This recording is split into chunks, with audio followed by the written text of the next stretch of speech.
Hey there! Here we are getting ready to work on our little spring fairy. This will be so fun.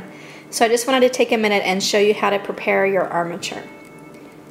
First, we'll take a look at what comes in your kit. Inside your kit, you will have some Angelina film and fibers, and this will be for making the wings, and if you want to use it for costuming, feel free. Got some wire for it, some glitter, some micro beads. The eyes, these are a set of turquoise eyes that I think will look awesome with this burgundy hair. And then you have 2 little rods and some tape, as well as your armature. All right, for your armature, this is what it looks like when placed over the pattern that comes with your kit as well. You'll notice the top, this loop is not for the head. This is just a hook, so later on if you want to hang your doll while you're sculpting her, you can. So that's why we have the hook there. You'll just straighten that hook out to slide the head on when you're ready to do that. But I've left the arms longer. Sometimes the legs are a little bit longer too, so you want to trim it to where you want it to be. And then I'll show you how to change one of these legs into an invisible stand. The first thing I'm going to do is take a little bit of this aluminum foil tape. You just remove the backing, it's paper, and then it's very sticky. And I'm going to put some around this connection here at the chest, just so this arm piece doesn't wiggle around on me. All right, and then next I'm gonna be, you can either leave this wire in there or you can just cut it off. Like I'm probably gonna cut mine off to about right here so I can fasten it really well, and then have it not be here on the lower leg just so the leg is plenty skinny. But that's what I'll do next, is just cut here, and then I'll be using the aluminum tape to adhere this hollow tube to the armature. Now your rods may be the same color or 2 different colors. You'll have one that's skinny, and this is the one that's going to go into your base. And you'll have one that's thicker, that's the one that goes into the doll. So now I just cut a strip of this aluminum foil tape, and I'm going to wrap it around these 2 wires.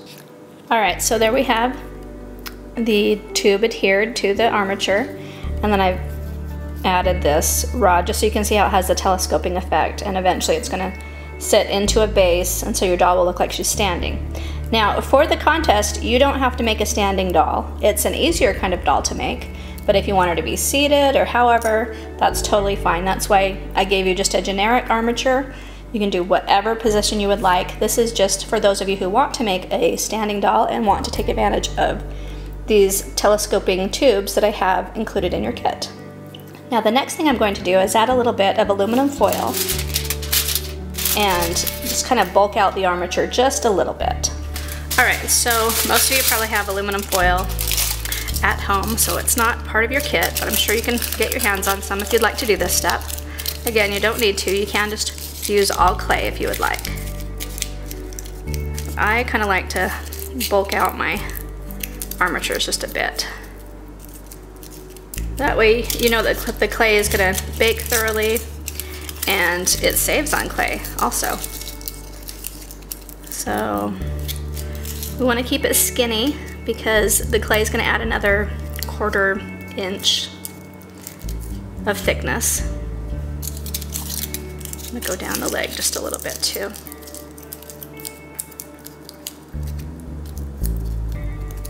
So it's really, really simple to do.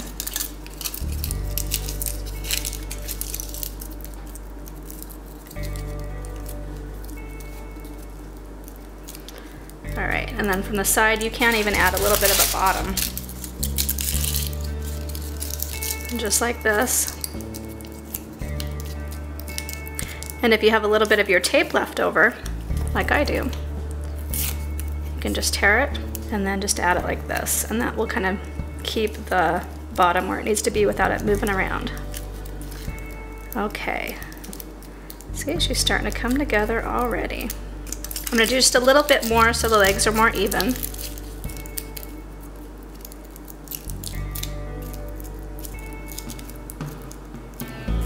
And then another step I like to do is to use paper tape. This is a waxed tape that you can find in the floral department at your craft store or at Making Fairies or Art Dolls.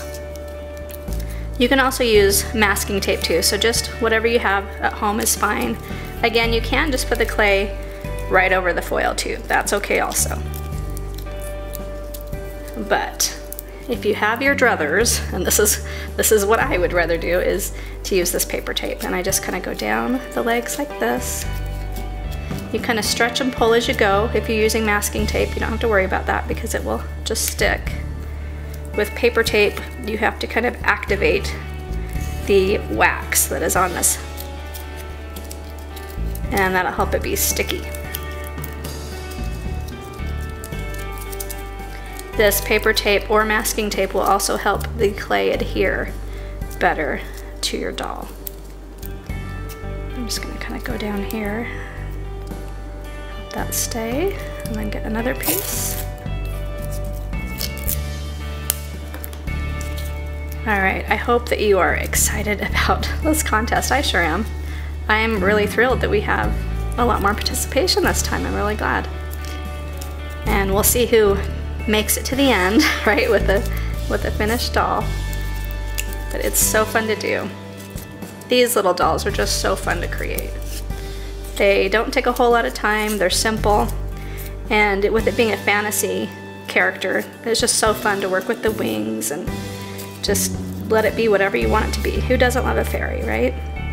Especially since we're going to incorporate flowers this time. That'll be especially fun for springtime. Okay. All right, if you want to go down the arms as well, you can. Each time I attach a new piece, again, this is only with the paper tape. Masking tape will already stick. But with the paper tape, I like to get it kind of anchored in here at the waist. Then kind of go up the arm a bit. I want to do the other arm too. And then I'm just going to stretch and twist. All right, so that is how you prepare your armature. This is the more, let's see, the deluxe type of armature, but you've got everything you need that you can create this too. And you'll see how it fits on our pattern here. The center of where the wire adheres here and where the arms come out is just like right center of the chest, about where the heart is. The arms come out the right length there. Leave them a little bit long because it's always easier to trim later rather than try to lengthen it. And that's it. We are ready to start putting clay on this doll. And that's all we have for today's tips and tricks segment. Stick with us so you can see what fun things we will do with all these sparkly things. We're gonna make this doll so pretty. So I hope that helps you get started. All the kits are shipped out this week, so you should be having them soon if you don't already, and you can get sculpting. Honestly, this doll only takes about 6 hours or so. Even giving yourself twice that, 12 hours, you have a whole month to get it done in. So please sculpt away and feel free to share pictures. If you have any questions, just contact me. Thanks.